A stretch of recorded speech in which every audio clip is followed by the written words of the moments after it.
नमस्ते सभी को। आज का जो विषय है वो है बच्चों को लेकर के, मतलब जो नए जो बच्चे जन्म लेते हैं उसके लिए और उसके माता पिता के लिए। यहाँ पे कुछ कुंडली के योग भी है, तो उसमें बहुत हद तक मैंने उसमें नहीं बोलूँगा, इसी तरीके से आप मान के चलिए। मैं उस चीज़ को ओपन नहीं करूँगा।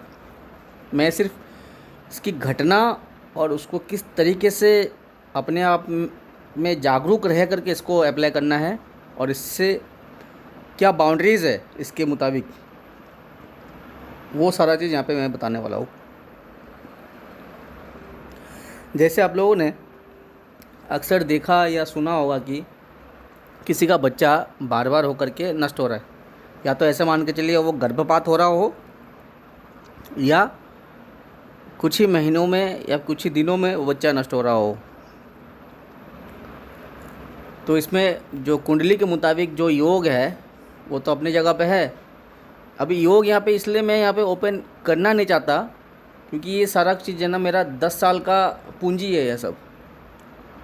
तो इसलिए फट से किसी को चीज़ नहीं बोलना चाहता मैं, क्योंकि ये जो विद्या है ये कीमती विद्या है कि हर किसी के सामने बांटने लायक नहीं है।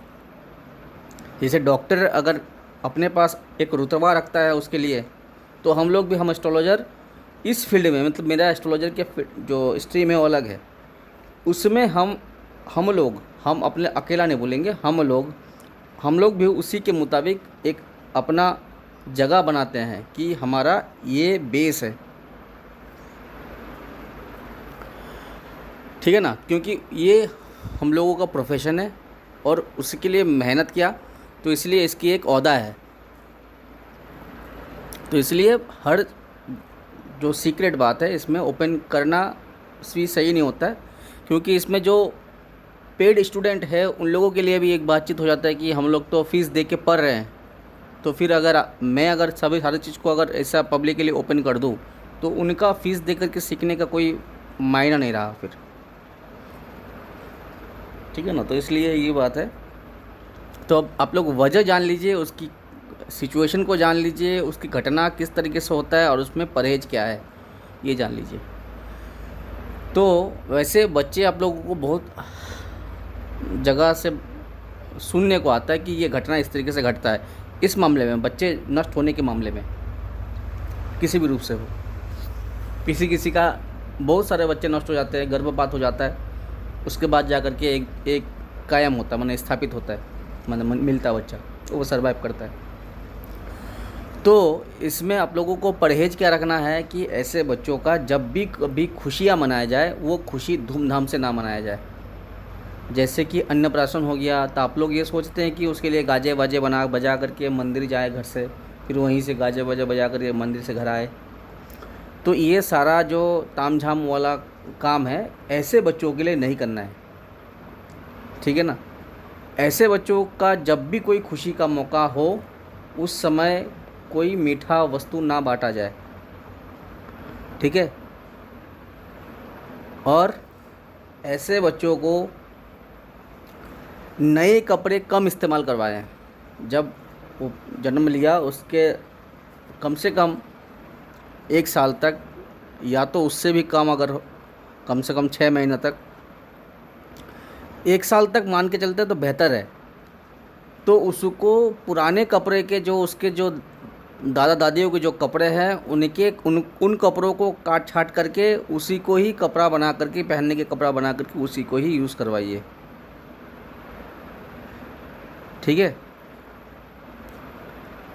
तो ऐसे हालात में वो बच्चा वो और आगे आने वाले जो सिचुएशन को अगर झेलना भी पड़े तो वो टल जाएगा। इस तरीके से अगर अपने आप को पाबंदी में रखेंगे, तो इस तरीके से एक बाउंड्री में रखेंगे तो। और अगर ये सोच लेते हैं कि इतना बच्चा नष्ट होने के बाद तो ये बच्चा हुआ, तो इसमें हम लोग बड़े धूमधाम से सब कुछ कर देंगे, ये यहाँ पे गड़बड़ी प्लानिंग बैठ जाएगा, ठीक है ना। तो खुदा ना खास्ता फिर जा कर के कुछ ना कुछ अनहोनियाँ घटना घटा देगा। तो ग्रहीय कारण जानकर कोई फ़ायदा नहीं है। ग्रहीय कारण जानना एक एस्ट्रोलॉजर का काम है, ठीक है। तो एस्ट्रोलॉजर देख के, कुंडली देख के वो तो जाहिर होगा, लेकिन हमने कुंडली के बजाय प्रैक्टिकल में जांचने के लिए मैंने ये चीज़ आप लोगों को बता दिया कि इस तरीके से अगर घटना घट रहा हो तो आप लोग क्या स्टेप ले उससे बचाव के लिए, ठीक है। और ऐसे बच्चों को लाल कपड़े, मतलब जो भड़कीला लाल रंग हो, जो शाइनिंग करता हो, वो सारे कपड़े ना पहनाएं। ग्रीन कलर के कपड़े ना पहनाएं, ब्लू कलर के कपड़े ना पहनाएं, ठीक है। ऐसे बच्चों का घर south east, south west, south east, south का कोई भी है, मॉडर्न वास्तु के मुताबिक साउथ का एक दरवाज़ा खोला जाता है। हाँ, वैदिक वो शास्त्रगत है, जो दक्षिण से 2 पद खोला जाता है, वो भी नहीं होगा इसमें। आप जितने चाहे दक्षिण का कुछ भी ले लीजिए, वो भी इसमें अलाउड नहीं होगा, ठीक है। ऐसे बच्चों के घर में रात के वक्त, दोपहर के वक्त, शाम के वक्त मांस, मछली, अंडा आना नहीं चाहिए होता है। घर में जिंदा जीव को काटना नहीं होता है, ठीक है। ऐसे बच्चों का कोई भी खुशी मनाते वक्त वो सोच समझ कर मनाया जाए। खुशी के वक्त कोई उसका ढिंडोरा पीट करके, कोई तामझाम करके खुशियाँ ना मनाया जाए, ठीक है ना। एक संयमित जीवन यापन करवाया जाए उसको, ठीक है। खुशी का इजहार होगा, खुशी का इजहार अलग रीति से कीजिए, ठीक है ना। जैसे मंदिर जाए, वहाँ पे उसमें उसके नाम पे उस तिथि में या फिर उस अन्नप्राशन में या फिर जहाँ बर्थडे मनाया जाता है उसके बदले में उस मंदिर में जाकर के उस वहाँ पे भोग आदि चढ़ाए। उसके कुंडली के मुताबिक क्या चीज़ दान होगा क्या नहीं होगा वो अलग बात है। जो वो लंगर है उस तरीके से लगवाएं, ठीक है। ये सब किया जा सकता है।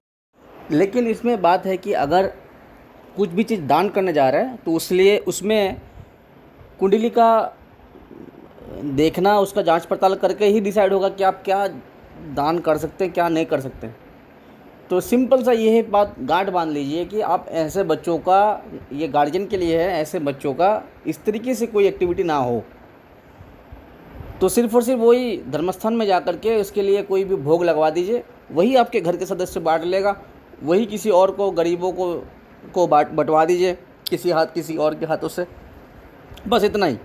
और घर में आकर के आप लोग जो एक सामूहिक रस्में निभाते हैं उसको निभा लीजिए, जो जिस तरीके से निभाता है। लेकिन शर्त उसमें वही रहेगा फिर से कि मीठा नहीं बांटना है, ठीक है। थोड़ा बहुत बांट सकते हैं वो नमकीन के साथ मिल करके, ठीक है। भारी मात्रा में नहीं, मीठा नहीं बांट सकते, ठीक है ना।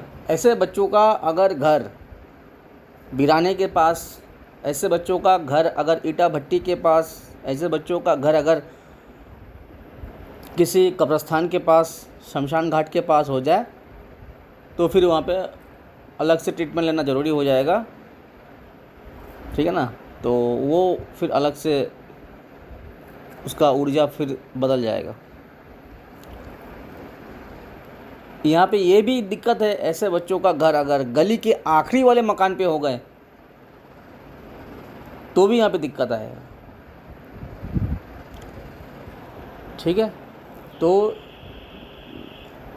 मेरा बताने का मतलब यही है कि लोग जो करते हैं वो एक साधारण नज़रिए से करते हैं, एक साधारण लोग चर्चित हिसाब से करते हैं। मतलब उसने किया, इसने किया, मैंने किया, वो भी करेगा, उसने बोला मैंने कर दिया, उसको देख कर अच्छा लगा, मैं भी देख कर, मेरा कोई देख के किसी और को अच्छा लगेगा, तो इस हिसाब से लोग कॉपी और पेस्ट कर देते हैं बस।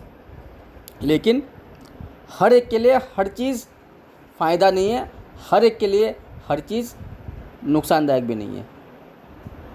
उद्देश्य क्या है, किस लिए है, किसको है, वजह क्या है, वो सारा कुछ उस कुंडली में मौजूद है कि उसको लाइफस्टाइल जीने का तरीका क्या है और वो क्या क्या करेगा और क्या क्या नहीं करेगा उस कुंडली की खातिर, उस कुंडली के मुताबिक।